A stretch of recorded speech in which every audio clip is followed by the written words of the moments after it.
Assalamualaikum warahmatullahi wabarakatuh. Halo semuanya, kembali lagi di channel Malam Misteri. Untuk cerita kali ini, ada sebuah kisah yang sangat menarik sekali. Sebuah cerita dengan judul Santet pocong untuk suami Ayu.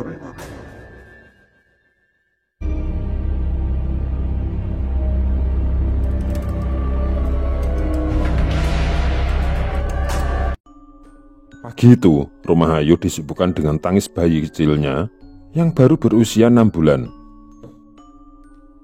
Sementara itu, Ayu tengah berusaha menenangkan sang buah hati dengan senandung lembut. Tiba-tiba, terdengar suara ketukan pintu. Ayu dengan cepat membuka pintu dan terkejut melihat siapa yang berdiri di depan pintu rumahnya. "Bagas, tumben kamu kesini?" sapa Ayu dengan senyum lebar.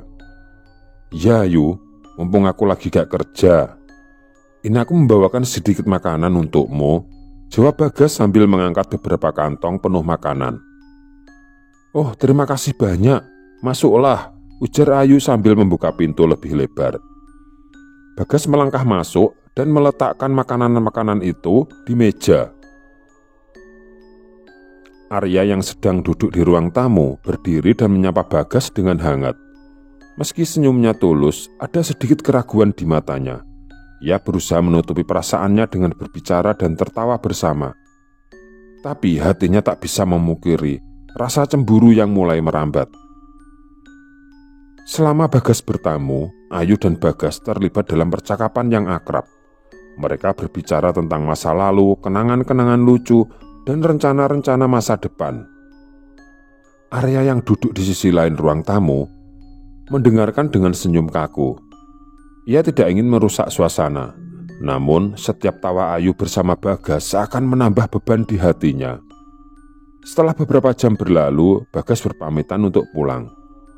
"Terima kasih sudah datang Bagas. Jangan sungkan-sungkan untuk mampir lagi," ucap Ayu saat mengantar Bagas ke pintu. "Tentu Ayu, sampai jumpa Arya," pamit Bagas sambil melambaikan tangan. Setelah Bagas pergi, Ayu kembali masuk dan menemukan Arya duduk di sofa dengan wajah murung. Ia mendekat dan duduk di samping suaminya. "Mas, ada apa? Kamu kok terlihat sedih begitu?" tanya Ayu lembut. Arya terdiam, lalu menarik napas panjang sebelum berbicara. "Sayang, aku tahu ini mungkin terdengar konyol, tapi aku merasa cemburu. Kamu dan Bagas terlihat sangat akrab, dan itu membuatku merasa tidak nyaman." Ayu terkejut mendengar pengakuan suaminya. Ia menggenggam tangan Arya dengan erat. "Mas, kamu tahu bahwa Bagas hanya teman lama, teman masa kecilku. Aku tak punya perasaan lain selain persahabatan dengannya. Kamu adalah suamiku, ayah dari anak kita, dan aku mencintaimu lebih dari apapun," ucap Ayu meyakinkan. Arya menatap wajah Ayu, melihat ketulusan dalam kata-katanya. "Maafkan aku sayang, aku tidak seharusnya merasa seperti ini. Aku percaya padamu," kata Bagas sepertinya menyesali rasa cemburunya kepada istrinya. Ayu tersenyum lembut dan memeluk Arya. "Kita semua bisa merasa cemburu, itu wajar. Yang penting, kita harus selalu berkomunikasi dan saling mengerti. Aku sangat menghargai kamu berbicara jujur tentang perasaanmu, Mas," ujar Ayu. Dengan pelukan erat itu, Arya merasa lebih tenang. Mereka duduk bersama, menikmati kehangatan keluarga kecil mereka. Rasa cemburu yang sempat mengganggu perlahan menghilang. Pagi itu, suasana sangat tenang sekali. Arya dan Ayu merasa tenang dan nyaman. Setelah menidurkan anak mereka yang berusia 6 bulan, Arya dan Ayu duduk santai di ruang keluarga. Mereka berbincang santai tentang berbagai hal, dari rencana akhir pekan hingga perkembangan anak mereka yang mulai bisa berguling sendiri. Namun, ketenangan itu tiba-tiba terusik oleh suara ketukan di pintu. Arya dan Ayu saling berpandangan heran. Arya bangkit dan membuka pintu. Di depan pintu berdiri Bagas dengan senyum lebar dan tangan penuh kantong makanan. "Maaf mengganggu Arya. Ayo, aku bawakan banyak makanan nih. Pikirku sekalian main ke sini," ujar Bagas ceria. Arya tersenyum, namun ada sesuatu yang membuatnya merasa tak nyaman. Bagas belakangan ini seringkali datang ke rumah mereka, selalu dengan alasan yang baik seperti membawa makanan atau ingin bermain dengan bayi mereka. Tapi Arya merasakan ada yang tidak beres. Ia mengenal Bagas belum cukup lama, tetapi Arya bisa merasakan perubahan sikap teman istrinya itu. Bagas masuk dan menaruh makanan di meja. Ayu selalu ramah menyambut Bagas dengan hangat. Mereka berbincang sebentar tentang makanan yang dibawa Bagas dan berbagai hal lainnya. Namun Arya tetap merasa ada yang janggal. Setelah beberapa saat Arya terdiam. Arya pun diam-diam mengintip istrinya yang sedang mengobrol dengan Bagas. Dan lambat laun Arya melihat ada sesuatu yang tidak wajar dengan perilaku Bagas. Dan ternyata Ayu pun juga merasakan hal yang sama. Dia mulai melihat perilaku Bagas tidak wajar. Seringkali Bagas berbicara dan tertawa sambil menepuk pundaknya. Lambat laun Ayu merasa risih. Sesekali dia menengok kepada suaminya. Dan Arya pun sepertinya bisa memahami reaksi istrinya. Mungkin istrinya meminta saran atau solusi dari situasi seperti ini. Arya pun langsung mendatangi Bagas dan berkata, "Maaf Bagas, sepertinya anakku waktunya istirahat. Jadi kami mohon maaf jika memintamu lebih baik dilanjutkan besok saja ngobrolnya," kata Arya dengan nada bicara seramah mungkin supaya Bagas tidak tersinggung. Sejenak Bagas seperti terkejut dan terlihat dari raut wajah yang menampakkan kekecewaan. Namun dengan segera Bagas menguasai dirinya. Kembali dia tersenyum dan dia berpamitan kepada Arya dan Ayu. Setelah Bagas pergi, Ayu berkata kepada Arya, "Maafkan aku Mas, aku sekarang mulai merasakan kalau Bagas mulai tidak beres." "Ya Ayu, sebaiknya lain kali kita lebih tegas kepada dia." Dan ternyata keesokan harinya kembali Bagas datang. Dan kali ini dia mulai berani kurang ajar. Dengan seolah-olah bercanda, seringkali Bagas mencoba merangkul Ayu sambil tertawa-tawa supaya terlihat itu hanyalah candaan. Namun Ayu pun dengan tegas langsung menepis tangan Bagas. Melihat hal itu, Arya sudah tidak bisa lagi menahan emosinya. Dia langsung mendatangi Bagas dan memegang kerah bajunya. "Kamu memang laki-laki tidak tahu diri. Aku dan Ayu itu sepasang suami istri.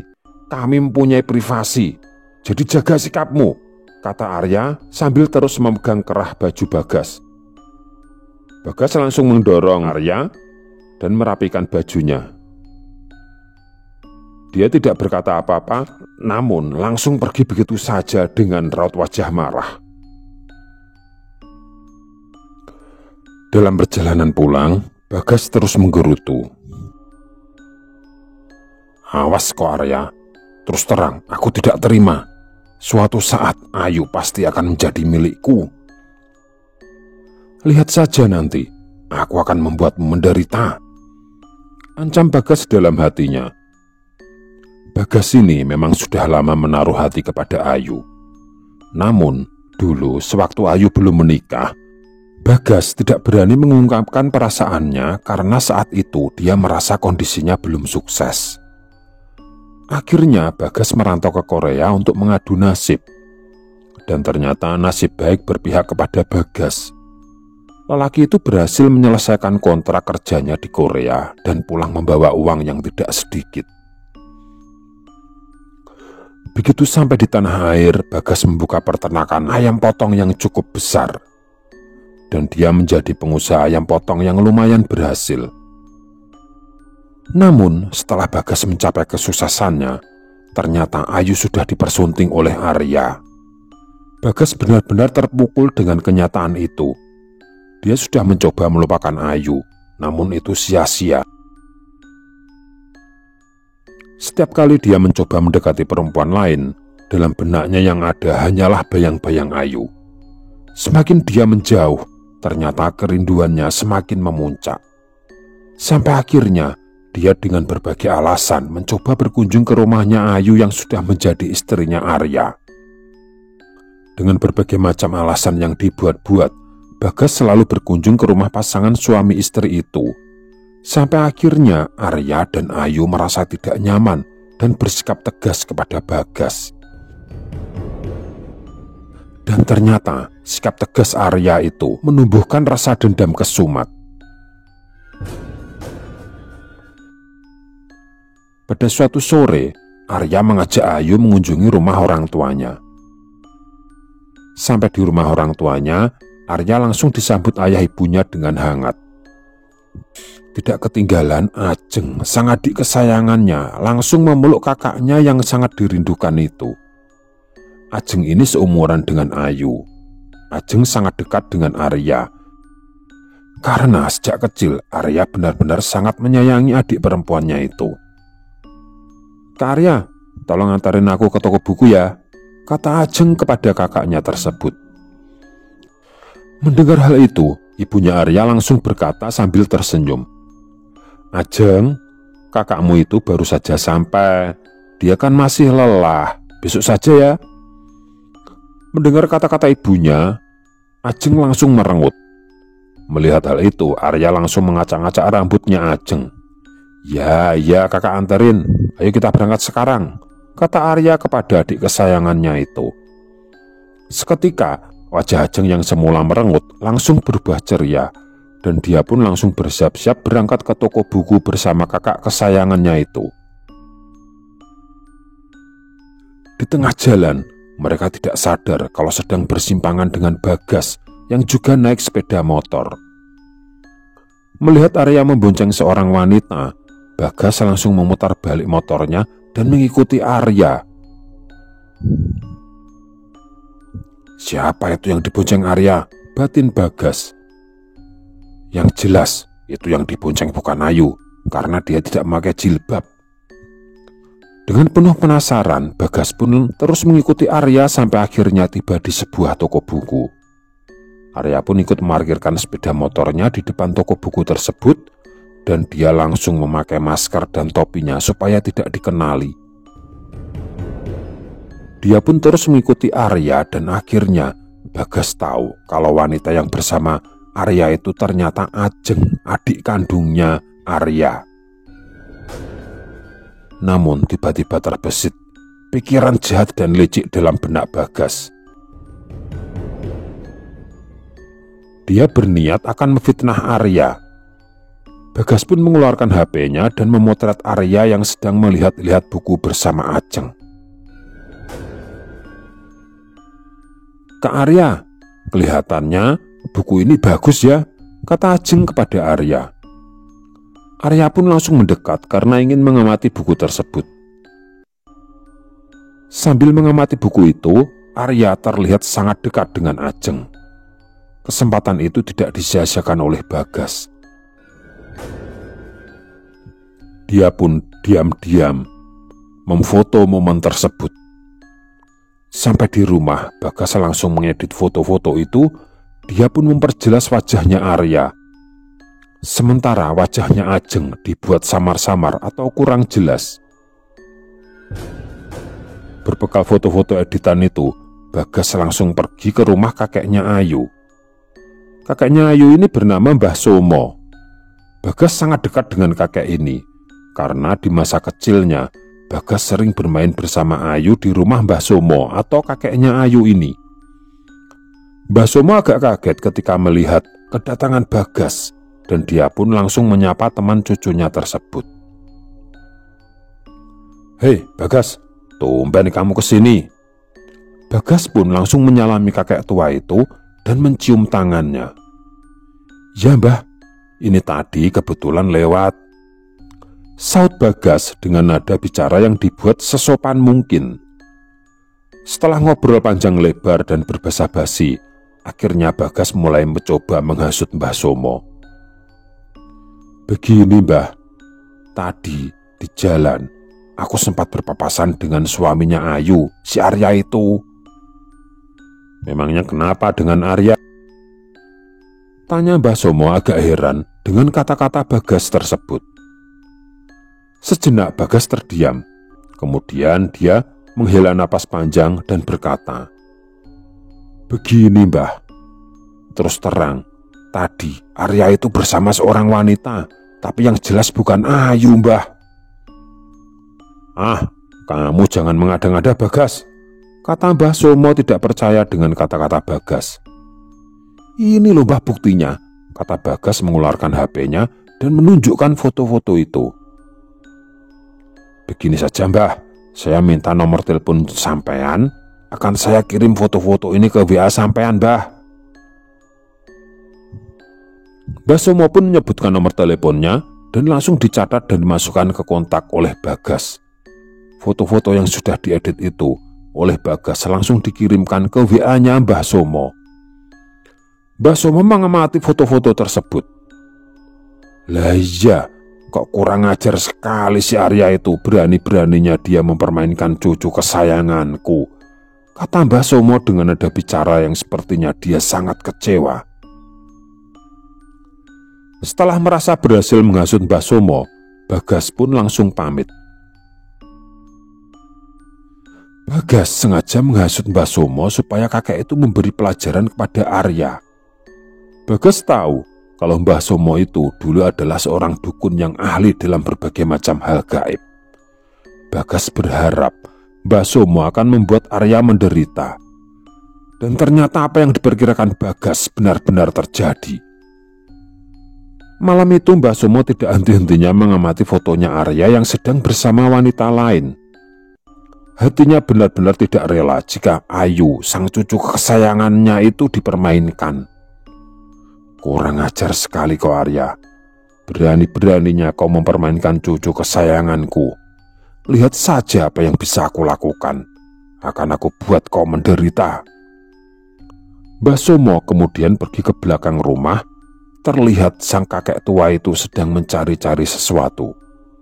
Beberapa saat kemudian terlihat kakek tua itu mengambil sepasang sandal. Ternyata itu adalah sandal milik Arya yang ketinggalan ketika Arya dan Ayu menginap di rumahnya. Dengan perantara sandal itu, Mbah Somo berniat menyantet Arya dengan ilmu santet kolomujeng.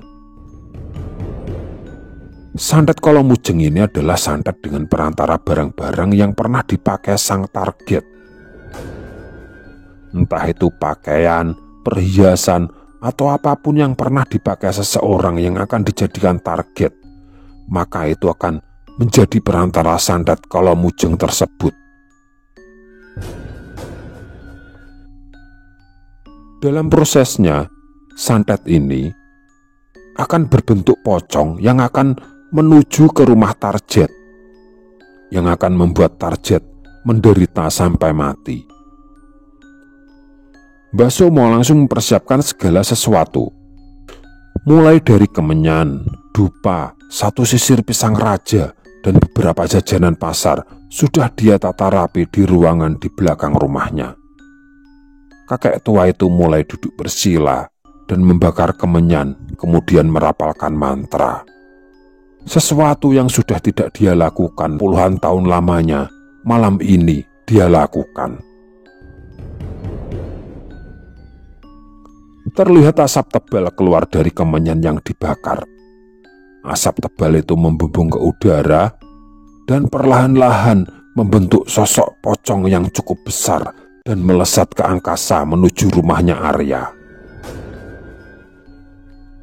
Malam itu Arya sedang ngobrol santai bersama Ayu. Beberapa saat kemudian terdengar dentuman keras di atas rumah mereka. Seisi rumah itu langsung terkejut, bahkan bayinya yang sedang tidur pun ikut terbangun dan menangis sekencang-kencangnya. Ayu langsung menggendong bayinya dan berusaha menenangkannya.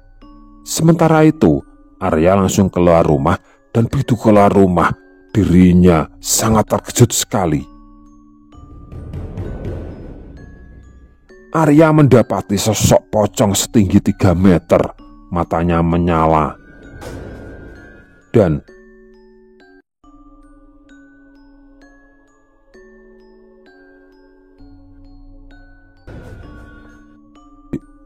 pocong itu terus mendekati Arya dan sorot matanya terus menatap tanpa berkedip.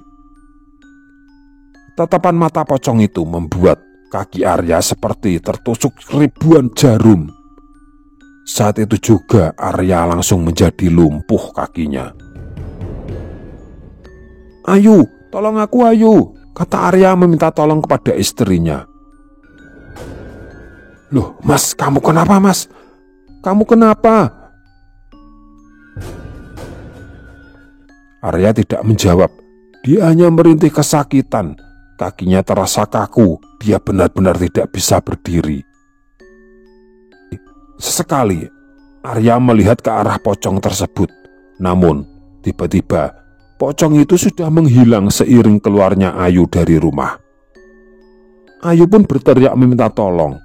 Dan beberapa saat kemudian datanglah para tetangganya memberi pertolongan. Arya langsung dibawa ke rumah sakit untuk mendapatkan perawatan medis.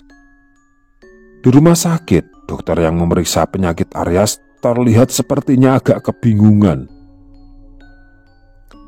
Setelah diperiksa secara detail, bahkan melalui ronsen sekalipun, ternyata sang dokter tidak menemukan penyakit atau apapun dalam tubuh Arya yang menyebabkan kakinya lumpuh. Akhirnya sang dokter mengambil kesimpulan, kemungkinan besar Arya ini kelelahan. Ayu kemudian menelepon ayah ibunya dan mengabarkan kalau suaminya sedang dirawat di rumah sakit. Sampai di rumah sakit, ayahnya Ayu yang bernama Pak Krisna ini merasakan ada sesuatu yang tidak wajar di tubuh Arya. Pak Krisna langsung meraba dahi dan kakinya Arya. "Santet kalamujeng," kata Pak Krisna lirih. Namun Ayu dan ibunya bisa mendengar hal itu. "Apa ya? Santet kalamujeng? Kalau boleh tahu itu apa?" tanya Ayu kepada ayahnya. "Ya ini santet yang dikirimkan untuk mencelakai suamimu," jawab Pak Krisna. Akhirnya Pak Krisna menyarankan kalau Arya dibawa pulang saja. Keesokan harinya Arya diperbolehkan pulang. Sampai di rumah, terlihat Pak Krisna wajahnya sangat murung. Melihat hal itu, Ayu pun mendekati ayahnya. "Ayah, sekarang apa yang harus kita lakukan?" tanya Ayu kepada Pak Krisna. Sejenak Pak Krisna menghela napas panjang, kemudian dia berkata, "Begini Ayu, terus terang, ilmu santet kalamujeng ini, setahu ayah, hanya kakekmu yang menguasai ilmu tersebut." "Apa ya?" tanya Ayu terbelalak.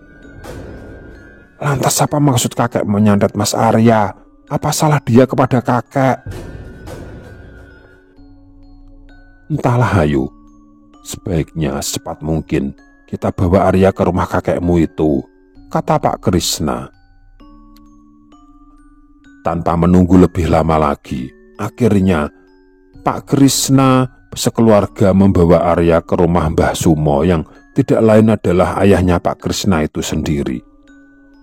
Sesampai di rumahnya Mbah Sumo, terlihat kakek tua itu diam acuh tak acuh melihat kedatangan anaknya yang membawa menantunya yang sedang sakit.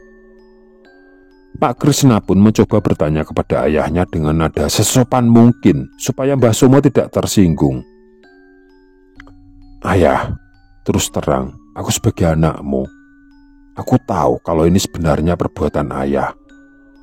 Saya kesini benar-benar ingin tahu ayah, apa yang menyebabkan ayah berbuat seperti itu. Terlihat Mbah Somo menyulut rokoknya, kemudian dia berkata, "Begini Krishna, terus terang, menantumu ini benar-benar laki-laki yang kurang ajar. Dia berani-beraninya mempermainkan anakmu. Dia sudah berani berselingkuh dengan wanita lain." "Apa kek? Dari mana kakek tahu kalau Mas Arya berselingkuh? Saya tidak percaya kek. Mas Arya itu sangat mencintai saya," kata Ayu kepada kakeknya.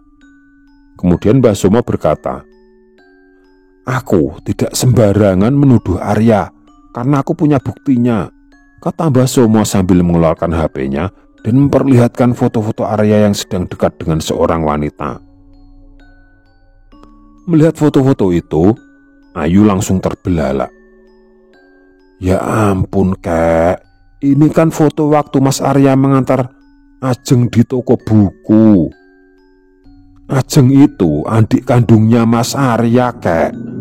Beberapa minggu yang lalu, Mas Arya mengantar Ajeng ke toko buku untuk membeli buku di situ," kata Ayu kepada kakeknya tersebut.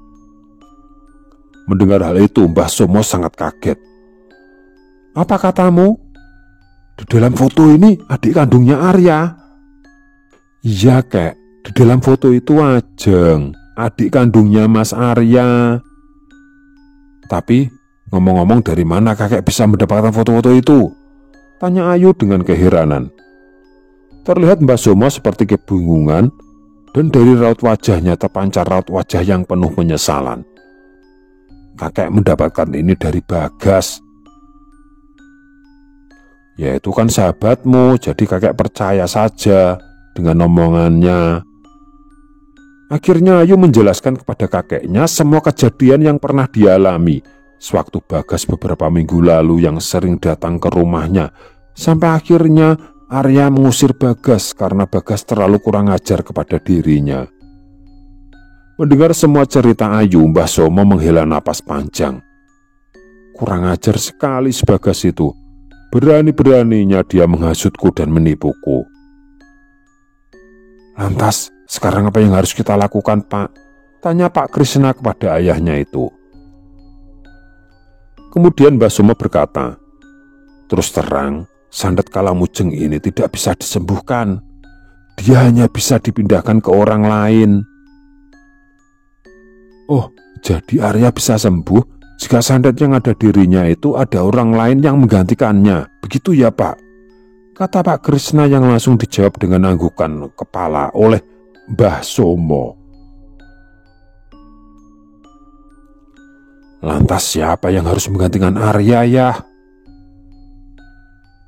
tanya Ayu kepada Pak Krishna. Terlihat Pak Krishna kebingungan. Dia pun melirik ayahnya dengan maksud untuk meminta saran. Akhirnya Mbah Somo berkata, "Begini saja, kalian istirahat dulu.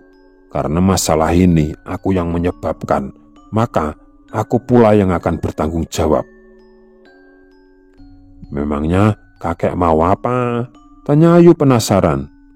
"Sudahlah, kalian menurut saja apa kata kakek. Masalah ini biar kakek yang urus." Akhirnya mereka semua menuruti kata-kata Mbah Somo. Di malam harinya, kembali Mbah Somo bersemedi merapalkan mantra. Dia berusaha mencabut serangan santet yang sudah dia tujukan ke Arya. Serangan santet itu ternyata akan dipindahkan ke Bagas. Karena menurut Mbah Somo, Bagaslah yang paling bertanggung jawab akan masalah ini. Dia menjadi pangkal semua musibah tersebut. Setelah merapalkan mantra, Mbah Somo meraba kening dan kakinya Arya. Terlihat ada asap mengepul dari telapak kakinya Arya. Asap itu membumbung ke udara dan perlahan-lahan berubah menjadi sosok pocong yang cukup besar, yang langsung melesat entah kemana. Terlihat Arya mulai bisa menggerak-gerakkan kakinya. Dan beberapa saat kemudian, lelaki itu mencoba duduk dan perlahan-lahan berdiri. Ayu sangat bahagia sekali melihat suaminya yang dicintainya itu berangsur-angsur kakinya mulai normal. Sementara itu, ternyata sosok pocong penjelmaan asap yang keluar dari kakinya Arya itu sekarang menuju rumahnya Bagas. Bagas yang saat itu tertidur nyenyak tiba-tiba terbangun karena mendengar dentuman yang sangat keras di langit-langit rumahnya. Bagas segera keluar rumah untuk melihat apa yang terjadi. Begitu Bagas keluar rumah, dia langsung menjerit sangat keras. Bagas melihat sosok pocong setinggi 3 meter. Dan seperti apa yang dialami Arya dulu, Bagas melihat sorot mata pocong itu menyebabkan kedua kakinya seperti tertusuk ribuan jarum. Bagas merasakan kakinya lumpuh.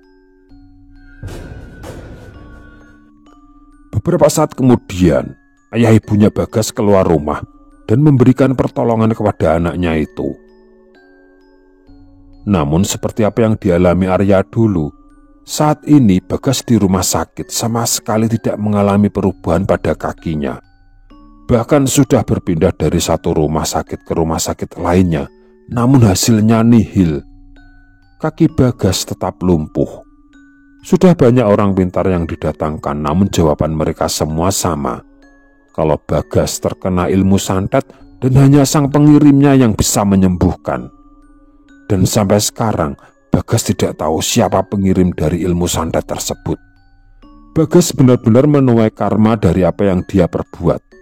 Fitnah yang dia tujukan kepada Arya akhirnya menuai malapetaka. Sekian untuk kisah kali ini. Bagaimana menurut kalian tentang kisah ini? Tulis komentar kalian di kolom komentar.